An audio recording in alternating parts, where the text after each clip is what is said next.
and welcome to the Quebec premiere of Conviction, presented in collaboration with RIDM.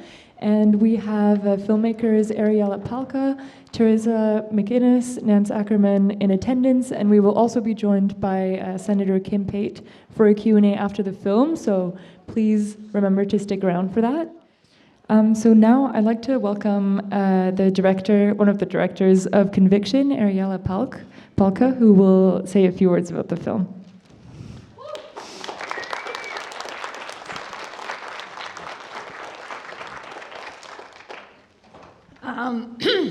Hello, bonjour. On behalf of myself and my two co-directors, Teresa MacInnes and Nance Ackerman, and on behalf of all the participants in the film who collaborated with us to make the film, and the National Film Board of Canada, and Annette Clark, the co-producer of the film. And thank you to Cinema Politica and RIDM as well. We're just very honored to be here. A couple of words about the film. As documentary filmmakers, we have a lot of power. So we have the power to frame shots, to ask questions, to edit, to basically create and decide what has meaning and what doesn't have meaning. And in this project, working with women in prison, we wanted to try to shift that power imbalance as much as we could in working in a very participatory and collaborative way. So we gave the women cameras. You'll see a lot of the moments. There's a few very difficult moments in the film, and this is a bit of a warning. Those moments were much discussed over years. The women in the film were involved not just in filming with us and in creating artwork, but also throughout the entire edit in deciding what they wanted to share with you and what they didn't want to share with you. So those particularly raw moments are just so that you know, very considered, and they wanted them to be shared. I also just wanted to say a couple of words. We have some postcards we'll give you afterwards. We have an impact campaign. It's part of our website. We'll talk more about that. We'll all be here for the discussion afterwards, as well as one of the characters in the film, Pate, Senator Pate. She'll also be here with us, and we can talk more about impact and how you can get involved if you want to be. We have some short surveys and the postcards we'll be handing out if you happen to leave before the end of the discussion. So, thank you. All right, thank you so much, and enjoy the film. Great, so I'd like to maybe start the Q&A by asking all of you a couple of questions, and then we can open it up to the audience, and we'll have two mics walking around the room. So firstly, I was wondering if you could speak a bit about the process and the decision of making the film collaboratively, and kind of why you chose to do that, and maybe, you know, how the process was. We wanted to really share our authorship in the film with the women, being in prison and being affected by a lot of other issues that they are. There's a sense of vulnerability, marginalization. As I said earlier, we wanted to share that power that we have to create stories and create ideas with the women. We did not want to further exploit the women in the film, and so we felt there was really no choice but to include them. We wanted to include them in every part of the process that we could as filmmakers. So we gave them cameras, art supplies, the option to tell whatever parts of their story in whatever way they wanted to, and to also be involved in the editing process. It was just very crucial and important. None of us would have made the film in any other way. And Kim as well, like we showed Kim the edit. Basically everybody who had a big part, a big story in the film, who was a key participant, got to see everything that was part of their story and to decide what they wanted to have be part of it and not be part of it. So.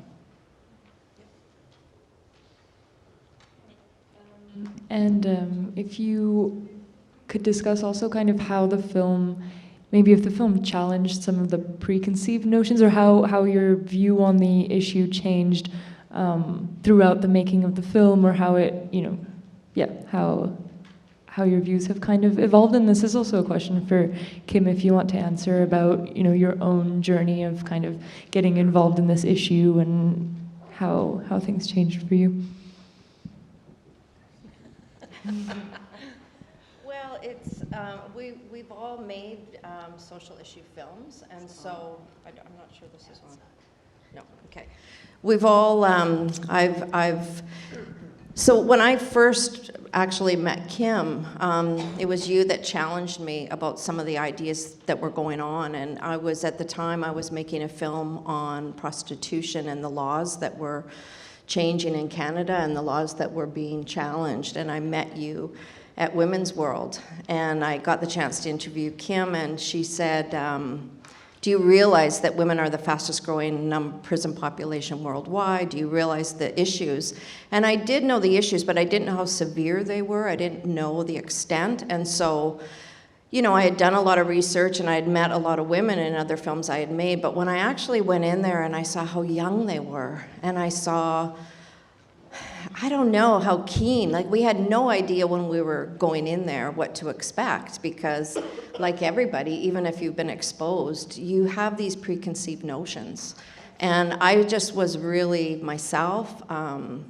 They were probably one of the most captivating, you know, you do workshops and you teach and you do various things, but I've never met a more eager group of people to speak, tell their story, and, you know, many of them said, well, nobody's even asked us this question before of how we could have avoided prison. So for me, I just met a group of young women who had a pretty hard life and a go of it, and really just wanted to, you know, make a difference in the world like everybody does. So I knew that, but I was really quite touched when I met each and every one of them, and it just gave me the motivation I needed to keep going, because like I said, we really didn't know what to expect, and we certainly didn't want to make life worse for them. We actually wanted to engage and make things better. We wanted to bring their stories to audiences, and I think because they're all still so engaged that it tells me that I'm hoping we did okay with that. But Kim, you know, was a constant voice too for advocating for the very same thing. So I hope you felt we followed through on that. So. Sure. Well, when you guys first approached me, you know I wasn't super keen. So there's an awful lot of people who want to come and voyeuristically see other people's pain and lives, and so that was an interesting challenge. I hadn't met Ariella before, but I'd met you and Nance before, and I think it was a process of as it unfolded, and of course in the midst of it all, the Senate thing happened, which nobody expected, including me. So that was, you know, that was a different process altogether then. So.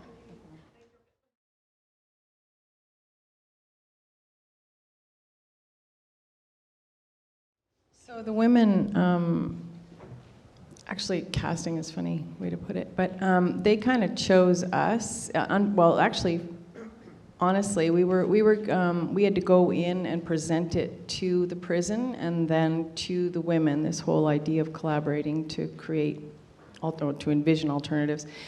And we were, I think, 13 women, 10, 13, 11, around that number. But the problem is we were only allowed to see women that were convicted, not on remand or waiting to be convicted. So that right there limited. So again, you know, this idea that, you know, still the prison was controlling it very heavily about who was allowed to see us, so, and to be a part of it. And then of those women, because we gave them cameras and we asked them to document their lives on the outside, I don't know if anybody sort of got that, but this is really not a prison film. It's a society film. And so to get them to commit to documenting their lives on the outside, like Bianca said at the very end to Laura, you know, document it even if it's not good. So what they did is the ones that chose to do that are the ones that committed to this process, and they basically chose themselves. We didn't pick them. They were the ones that were the most passionate, and really stuck with it, because I don't know if any of you have made documentary films, but I mean, this took almost 5 years. It's a huge commitment for anyone, much less someone who is dealing with some pretty stressful life situations.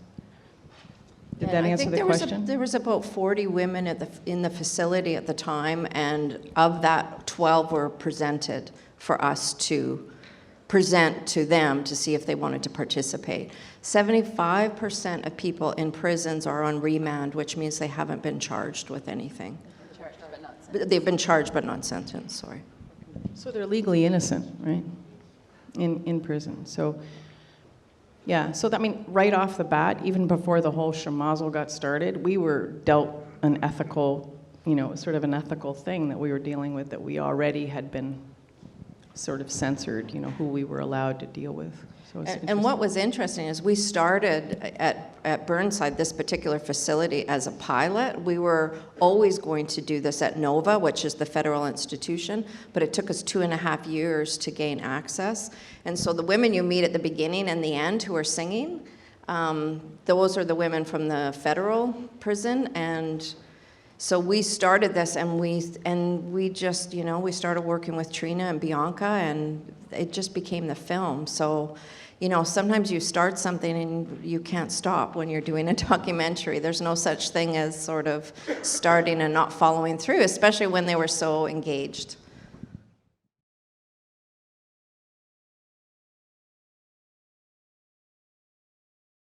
So when we started, it took us with the provincial prison in Burnside, just outside Halifax, where you see most of the women at the beginning. It took us 7 months of meeting, and the thing that I think ended up kind of making them even look at us, even listen to us, was when we convinced them that we weren't journalists, but we were artists, and that we wanted to work collaboratively. We wanted to allow the women a chance to experiment with different media and to tell, to really have control over what part of their story they wanted to tell, and that it wasn't, it wasn't about prison conditions, that it was about society. So I think, convincing them that we weren't just going to be, running around trying to expose things that they didn't want exposed was helpful. Like, we had to collaborate. I mean, in the federal prison, we had, it was more of a process. It just took the time that it took. We had to go through a whole process with the federal government to get access. And then again, it was very limited. We'd had 2 weekends there. So it was difficult to get in. They had never had any cameras in the provincial prison since before anybody moved in. So they had had cameras there when it was built, but they had never had any cameras there since then. Timing's everything, though, as well. That the man who was in charge of the prison system at the time was on his way out and wanted to be seen as progressive. Yeah. So when you've got someone who's getting close to retirement, it's the time when you might get access. Yeah. And that's, it's just fundamental in addition to the, And it, being as unthreatening, because now they're refusing to show it in the prison. So even though it was filmed. And they've told us they won't ever let anyone else in doing anything like this. But that's interesting, though, because within any system, what we discovered is that there are individuals who are very critical of the system, and it's those people who became our allies, like Tanya as well. People within a system who feel they can't speak out because they don't want to lose their job, they can't afford to lose their jobs, but they agree with everything that we're saying and the whole message behind the film. So we had a lot of doors opened because of that.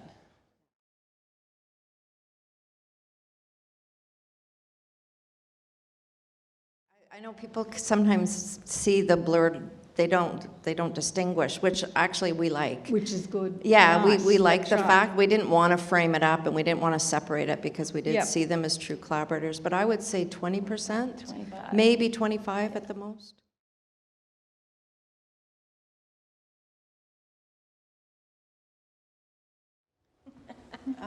Maybe Kim can talk alternatives, but There's like in any big order? picture alternatives, and then there's this small, their particular project, the From the Ground Up project. I can just say a couple of words about that, and I think it'd be great to hear Kim talk about the bigger picture alternatives. So From the Ground Up, the architects in the film are actually really keen. They're still working with the women, particularly Bianca and Tanya. There's a Facebook group. If you look up Nova Scotia From the Ground Up project, you can stay in touch with them. They're trying to start a nonprofit and to actually develop, like, it's still a dream, but they are proceeding to try to push it ahead and develop plans to see it happen. And I think... Well, I don't think that's necessarily what they want, and that's based on these things being envisioned before and then them turning. But I think alternatives look different in every community. They might not all be from the ground up everywhere, but I think there's a push, and this is what our film is about, is shifting money from corrections to community. And this is where Kim can maybe talk a bit more about some really specific ways that could happen. That are pretty easy, actually. Well, in fact, earlier, I just came from another presentation where women who have been in prison were releasing at the other end of Maisonneuve. And so that's a group of women who were serving provincial sentences similar to a similar jail situation to the women who were involved in this, and they've each done, so if you get a chance to, I think it's on longer, but if you get a chance to go, they basically do it from their cells. They talk about issues and that they're facing. But I think virtually every option, once you start looking at what's happening in the prisons, virtually every option starts with, we need to invest in the community. Stop trying to pull the bodies literally out of the proverbial river after they've gone in. So there's a number of us, for instance, working on what else can we decriminalize. We decriminalize marijuana in this country. We should be decriminalizing all kinds of other offenses, all drug offenses, for instance. There's a number of us working on things like guaranteed livable income to get rid of social assistance and the policing of people's morality, finances, those sorts of things. Free education, free dental care, health care, mental health care, pharmacare. The things that actually will create create the circumstances for a potentially more substantively equal country for everybody in the country. And so those are some of the things that, it was part of the reason that I accepted when I was approached about the Senate to actually go forward, because part of our job here in this country, I know it's not in Australia, but in this country, we're appointed. And once you're appointed, you are supposed to be looking at minority interests, the interests of all Canadians, and ensuring that you're working on issues that aren't necessarily the ones politicians who are elected in the House of Commons are looking at. So I take that very seriously, and there's about 30 senators who have been going into the prisons. You may not get the joke here, but I'd say not the way many people thought senators were going to go to prisons. But we've been going, and so for instance on this week, on Friday, a bunch of us are going to Dorchester. In the first week of December, we're going to Joliette here. We're going out to Kent, and we're basically monitoring the conditions of confinement at the same time as educating more of the senators, so that we start to take seriously our responsibility to not be passing laws that put more and more people in prison, instead of resourcing, the things that will keep people in the community and not in precarious living situations that then end up as they're negotiating poverty, as they're negotiating violence, as negotiating whatever it is they're negotiating, that ends up with them being criminalized, ending that part of the cycle. And so that's part of it. And a lot of them end up focusing on, we need housing, we need supports, we need issues so that people are less likely to be victimized and then criminalized. And those of you who are interested, I have this amazing group of students who work with us, and there's a podcast if any of you want to listen, critique it. You can tell I'm of a certain age, as my daughter says, don't try and tell jokes or use technology because you suck at it both. And so, but if you're the young, amazing talent that's working with us in our office have been trying to get more social media and get more more of those sorts of things happening. So I welcome your feedback. But really, we're trying to help change the public. And I was heartened, actually, this election. Tomorrow, the cabinet's going to be announced. Probably I'm maybe the only one in this room who's concerned about that.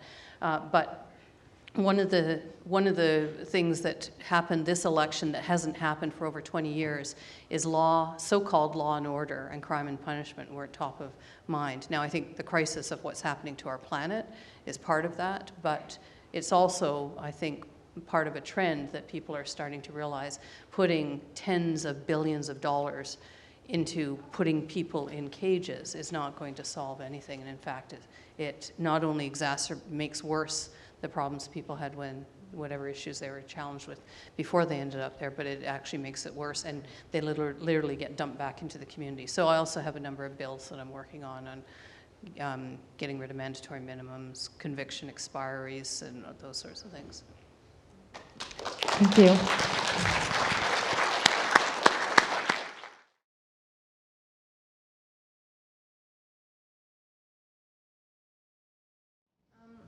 Sort of the same answer as the casting question.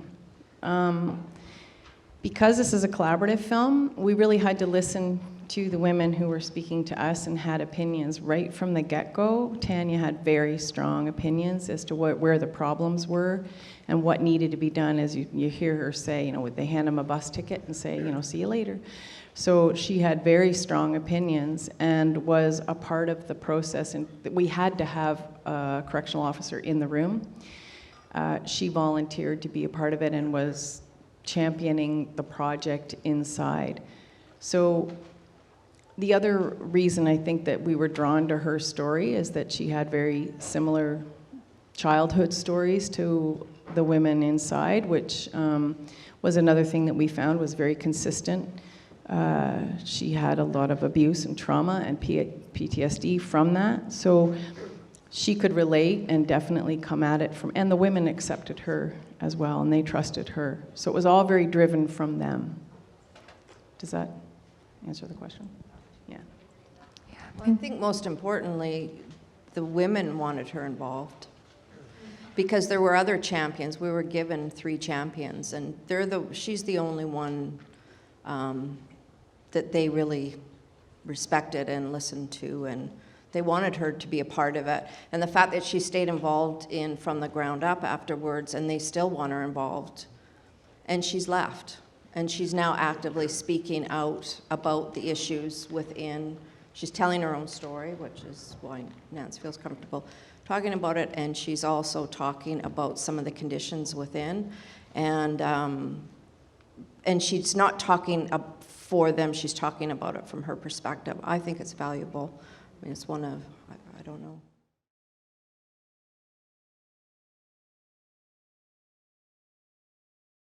It's a provincial, so in a provincial jail, you'll have, whether it's here or any part of the country, you'll have anybody who's awaiting trial, right through to those who have been sentenced to 2 years less a day. And so the visits would be with sentenced individuals. They could also have been people on remand, but they're basically a maximum security prison. I want to just say that it is Restorative Justice Week, but it's really important to know that history of that week. Restorative justice presumes that we have some kind of justice system. I refuse to call it a criminal justice. It's a criminal legal system. It's nothing about it is just. And the prison. Restorative Justice Week actually used to be called Prisoners Week. It got changed after 9/11 when so many things changed because it was seen as not positive to focus on prisoners. And so I'd like to encourage us to go back to thinking about why did we have a week where we contemplated, only 1 out of 52 a year, where we were supposed to contemplate how people ended up in there and what our part in that was, and what our part was to remedy it. Instead, we now make ourselves feel better, and I'm sorry, this is not, I'm focused on you, but we make ourselves feel better by saying, we're looking at restorative approaches. That's nonsense. Every restorative approach that exists right now is an add-on to the system, whether it's a new court or a new program. And virtually, the crux of what restorative justice was supposed to be was about not even criminalizing people and talking about social justice and social determinants of health and that sort of thing. So it's really important, I think, to critically engage with that as well. So thank you for raising that.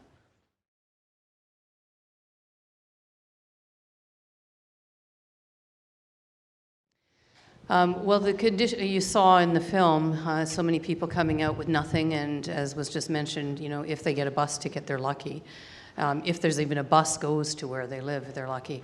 I just was up in Iqaluit recently, and they're building the 5th jail there, in a community that the first time I visited had 1 jail.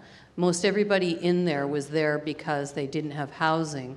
And the jail that's been built for women, not this last time, but the one before that I was there were 2 women in there that it was acknowledged they were only there because there was no room at the shelter, the homeless shelter or the shelter for battered women. And they were there because the police didn't want them to freeze. And so they got charged with a minor charge. No intent to pursue those charges, although, you know, that could have happened. I mean, if anything happened in the jail, chances are those could have escalated. And so they're building the 5th jail up there in a context where they have inadequate housing, food insecurity. 75% of the Inuit people are food insecure. And, you know, we should be investing those resources in the community, not in more jails. Bill C-83, some of you will know it as supposedly ending seg, the renaming and rebranding of segregation. $60 million has been allocated to put in new segregation units, and call them whatever you want, structured intervention units, you know, quiet time. They've got all kinds of euphemisms for it. But the reality is that money could and should be going into communities so that people can be out. Unless you think it's the ravings of, you know, weirdo me. In the mid-90s, 75, the heads of corrections, who were all men at the time, said that they could then release 75% of prisoners. So these were the men in charge of the federal and provincial and territorial prison systems across the country, said they could release 75% of the people then in prison and not increase risk to public safety or crime rates. Now think about that for a minute. We're talking a minimum of $50,000 to $100,000 a year. When you're talking about women who are in the federal prisons, like the one in Nova, where the beginning and the end of this start, that's over $500,000 a year to keep 1 woman in maximum security in those institutions. Now, think about what you could be doing with those resources. I mean, there was a costing done of a woman who's now out, and the parliamentary budget officer said that they could send her and all of the women in her unit to Harvard as foreign students. That's huge, huge debt. You guys have huge debt too, I know, but it's huge debt for the money they had devoted to putting her in jail. And she started on 3-year sentences and now doing an indeterminate sentence, all based on accumulating it inside. So we have to demand. Louise Arbour said something 3 years ago that I keep repeating. She said, anybody working in and around these areas, and I would include filmmakers, I would include certainly lawyers, police officers, judges, parliamentarians, anybody doing work in this, criminologists, anybody doing work in this area who has no idea what the conditions of confinement are that people are placed in when they're in the worst situations have no business doing that work. And I've been saying that too, is part of the reason we're taking senators in. So when people come out, they usually have lost their job if they had a job. They are then reliant on social assistance if they can get it. In some parts of the country, you have to have a stable, residence first to be able to get it. Then you have to look, try to figure out how to, build a new community. Imagine being dropped in, off somewhere after 2, 5, 10, 15, 20, 30 years inside, and just told start again, just start your life. You're often your community of whether you're family of origin, family of choice, your community has been ripped asunder as well. So all of that is having to be rebuilt. And so, it's a huge challenge. It's a challenge for far too many people who don't go to prison. But for those who do, it's an even a greater challenge. And particularly when we talk about Indigenous, Black, other racialized groups and those with mental health issues.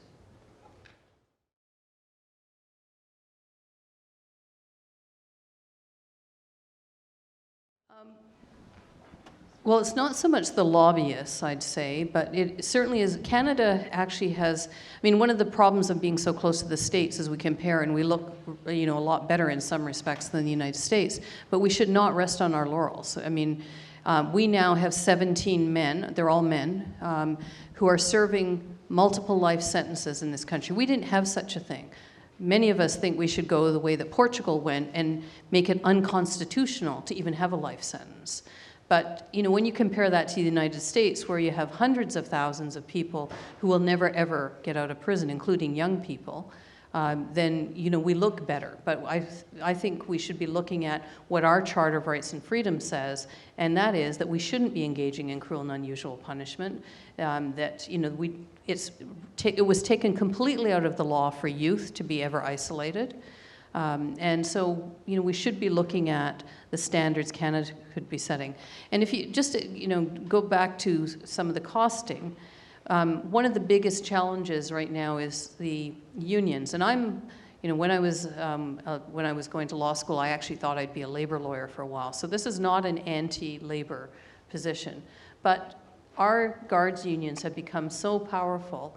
When the Human Rights Committee that I'm a part of was looking at, the Senate Human Rights Committee was looking at the human rights of prisoners, the Guards Union actually, and we issued something very critical after we'd heard from a number of prisoners and staff about fight gangs, about horrific stuff that was happening in the prisons, and we exposed that by doing an opinion piece, 4 of us who had been in all of the Atlantic prisons. The Guards Union wrote to the Minister of Public Safety and basically told him to get us online. Now, that may not mean anything if you don't know how our Parliament works, but that's essentially a minister of the House of Commons being told to come to the other body and tell them what to do. Now, the fact that they even thought they could do that is emblematic of the part of the problem.